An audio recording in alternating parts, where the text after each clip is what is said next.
Hi everyone, welcome to On the Other Hand. I'm Ariane Zurcher, and to my followers, I'm really sorry I've been completely MIA. I just want to thank those of you who've reached out to me privately, even if I haven't answered. I really appreciated it. And so here's what has been going on. I have done a couple of different videos and I just can't seem to get it together to edit them and put them out there. And part of the reason is because I've been really, really depressed. I have felt that not that it wasn't okay to talk about being depressed, but there's so many people who, by the way, do you see this little guy? So my son and his girlfriend got two kitties, they're litter mates. This little guy, whom they call Cheeto, we've renamed him to Tig. And his brother, Theo, or Teddy. But do you see where he just went in his little cat bed? Now he's cleaning himself. And there's two little cat beds. These guys are like the greatest thing that has happened in the last 7 months. I mean, really, they are just so fabulous. Okay, so it's not that I don't feel I can talk about depression. It's that I feel as though there's just so much going on in the world and in the United States, and people are really suffering and having horrific things happening to them. And it just, I don't know, I just felt like I just didn't feel comfortable talking about, how I was feeling really down. It just felt like I just didn't feel comfortable. I'm feeling as though I've come through the worst of it, and mostly because my husband is feeling a little bit better, and so it feels as though there's that he's going to pull through this and he's going to be okay. And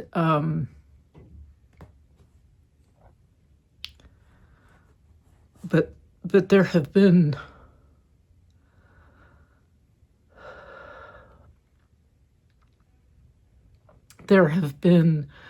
months here where I have worried that he wouldn't, and so I just didn't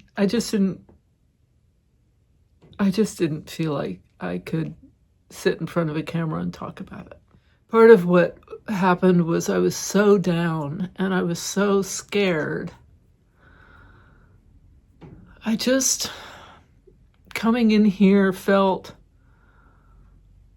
like I should be doing something more important. But this is my sanctuary. This is where I go, and this is where I can feel myself calming and coming back to myself. But it's that bizarre kind of situation where the one thing that actually is going to make you feel better is the thing that you feel like you just can't do. The last video I published, I had just had an emergency appendectomy and I was about to go on this big trip, and it took us 36 hours of travel to finally get to our destination. And we arrived and we were exhausted. And I said, let's go get something to eat. And my husband said, I'm not really hungry, but I'll go with you. And he ended up eating something and he got really sick. And he had just had his gallbladder removed a month before, so there was also that. And the next day he went to the hospital. And the day after that, he flew home. And I continued on this trip that we had planned. I had an amazing time. Once I knew he was safe and had gotten home safely, I was able to just relax and enjoy myself. But up until that point, it was awful. It was just awful. And I was so sad because we had planned this together. I get home and I've been talking to my husband throughout the trip. We've been checking in with each other. And he's telling me that he's much better, he's okay. And I get home and I realize it's clear to me he is not okay. He is really not okay. So it was a real jolt to realize that things were not good. I fell into a real depression. I developed this strange sort of bulge directly above the incision where they removed my appendix. And I called the surgeon and I said, I have this weird bulge that's occurred. And he said, well, you should go see your GI doctor or your GP. So I went to my GI. She said, it's not a GI issue, but let's do a CT scan. Didn't show anything. And then I went to my GP and he said, well, clearly there's something going on here. Let's do an ultrasound. I did that, showed nothing. And he said, well, just because they don't show anything doesn't mean that there's not something. We can look at you and see there's something here is happening. So I'm going to send you to this surgeon I really trust. And I said, great. Because at this point, I don't trust the surgeon who did the appendectomy at all. I mean, he didn't want to even see me. So I went to that surgeon who was lovely. He said hello. I shook his hand. I lifted my shirt and I said, this is what I'm talking about. And he goes, yeah, that's an incisional hernia. And so I am having surgery to repair the hernia. And I'm having that in 2 days. I just don't want people to worry. I don't want anyone to worry. And I'm going to show you footage of the kitties because these little guys came to us over Christmas. I had been teasing my husband that I was going to get him an emotional support animal, that he needed one. But in fact, I needed one. And they were just so sweet and so funny and so playful. And they're kittens. They were about 6 months old over Christmas. And my son and his girlfriend, Savannah, took them back home. But they both work a lot. They're just really busy and working all the time. And they said, well, why don't we co-parent? You guys can take them. We'll bring them Thursday night and we'll pick them up Monday.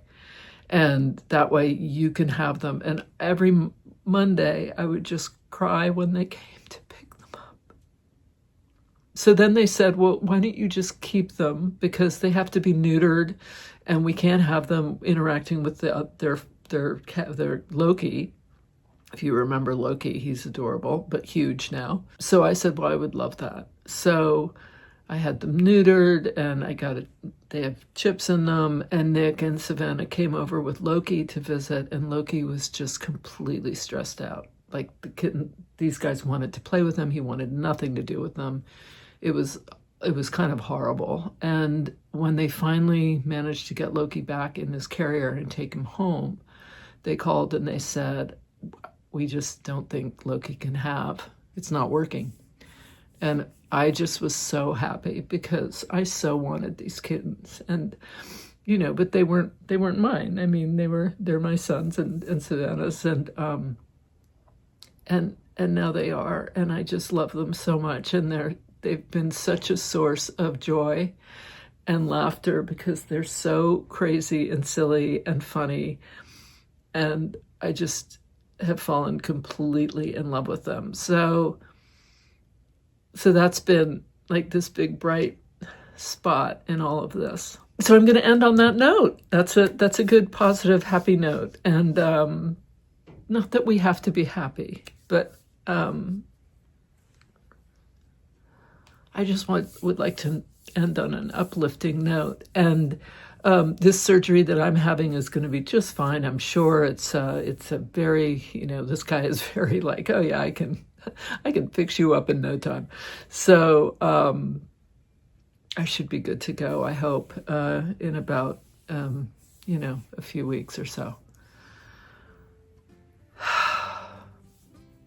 It's great to see all of you here. Thanks so much for watching.